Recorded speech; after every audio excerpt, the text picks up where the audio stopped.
Maka datanglah firman Tuhan kepadaku. Hai anak manusia, katakanlah suatu teka-teki dan ucapkanlah suatu perumpamaan kepada kaum Israel. Katakanlah, beginilah firman Tuhan Allah. Seekor burung raja wali yang besar dengan sayapnya yang besar dan panjang, penuh dengan bulu yang berwarna-warna, datang ke gunung Libanon, dan ia mengambil puncak pohon aras. Ia mematahkan pucuknya yang paling ujung dan dibawanya ke sebuah negeri perdagangan, lalu diletakkannya dia di kota perniagaan. Ia mengambil sebuah dari taruk-taruk tanah itu dan menanamnya di ladang yang sudah sedia ditaburi. Ia menempatkannya dekat air yang berlimpah-limpah seperti pohon ganda rusa, sehingga ia tumbuh dan menjadi pohon anggur yang rimbun, yang tumbuhnya rendah dan cabang-cabangnya melengkung menuju burung itu, dan akar-akarnya tetap di bawahnya. Demikianlah ia menjadi pohon anggur dan mengeluarkan tunas-tunas dan memancarkan taruk-taruk. Dalam pada itu ada juga burung raja wali besar yang lain, dengan sayapnya yang besar dan bulu yang lebat. Dan sungguh, pohon anggur ini mengarahkan akar-akarnya ke burung itu, dan cabang-cabangnya dijulurkannya kepadanya, supaya burung itu mengairi dia lebih baik dari bedeng di mana ia ditanam.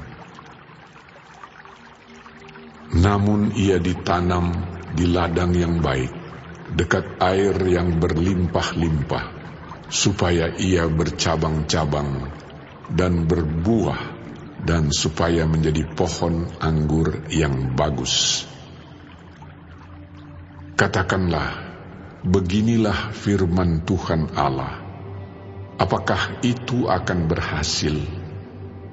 Apakah orang tidak akan mencabut akar-akarnya dan menyentakkan buahnya, sehingga semua ulamnya yang baru menjadi kering?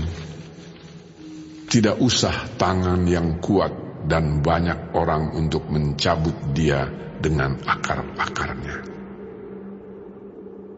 Lihat, ia memang ditanam, tetapi apakah ia akan memberi hasil? Apakah ia tidak akan layu kering kalau ditimpa angin timur?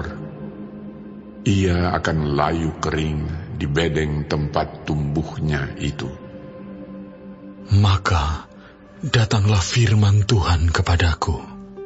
Katakanlah kepada kaum pemberontak, tidakkah kamu mengetahui apa artinya ini? Katakan, lihat, Raja Babel datang ke Yerusalem, dan ia mengambil rajanya dan pemuka-pemukanya, dan membawa mereka ke Babel baginya. Lalu ia mengambil seorang yang berasal dari keturunan raja, dan mengadakan perjanjian dengan dia, sambil menyuruh dia bersumpah. Ia mengambil juga orang-orang berkuasa negeri itu, supaya kerajaan itu menjadi lemah dan jangan memberontak lagi, juga supaya memegang teguh perjanjian itu, dan dengan demikian tetap ada.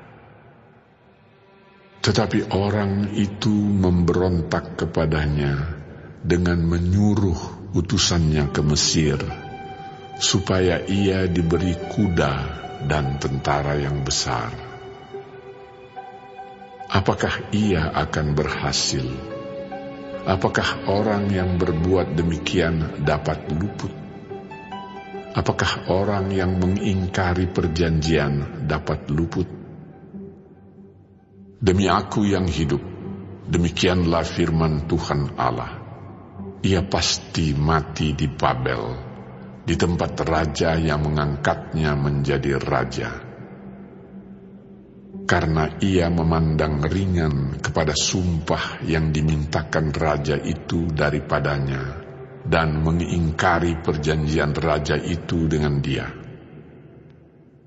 Dan Firaun tidak akan membantu dia dalam peperangan dengan tentara yang besar dan sekumpulan banyak orang. Pada waktu tembok pengepungan ditimbun dan benteng pengepungan didirikan untuk melenyapkan banyak orang. Ya, ia memandang ringan kepada sumpah dan mengingkari perjanjian. Sungguh, walaupun ia menyuguhkan hal itu dengan berjabat tangan, tetapi ia melanggar semuanya itu, maka ia tidak dapat luput. Oleh sebab itu, beginilah firman Tuhan Allah. Demi Aku yang hidup, Aku pasti menimpakan atas kepalanya sumpahnya kepadaku, yang dipandangnya ringan, dan perjanjiannya di hadapanku yang diingkarinya. Aku akan memasang jaringku untuk menangkap dia, dan di dalam perangkapku ia akan terjebak. Aku akan membawa dia ke Babel, dan di sana Aku akan berperkara dengan dia, karena ia berubah setia terhadap Aku. Dan semua tentara pilihannya akan tewas dimakan pedang, dan yang terluput akan dihamburkan ke semua mata angin. Dan kamu akan mengetahui bahwa Akulah Tuhan yang mengatakannya. Beginilah firman Tuhan Allah. Aku sendiri akan mengambil sebuah carang dari puncak pohon aras yang tinggi dan menanamnya. Aku mematahkannya dari pucuk yang paling ujung dan yang masih muda, dan Aku sendiri akan menanamnya di atas sebuah gunung yang menjulang tinggi ke atas. Di atas gunung Israel yang tinggi akan kutanam dia, agar ia bercabang-cabang dan berbuah dan menjadi pohon aras yang hebat. Segala macam burung dan yang berbulu bersayap tinggal di bawahnya. Mereka bernaung di bawah cabang-cabangnya. Maka segala pohon di ladang akan mengetahui bahwa Aku, Tuhan, merendahkan pohon yang tinggi dan meninggikan pohon yang rendah, membuat pohon yang tumbuh menjadi layu kering, dan membuat pohon yang layu kering bertaruh kembali. Aku, Tuhan, yang mengatakannya dan akan membuatnya.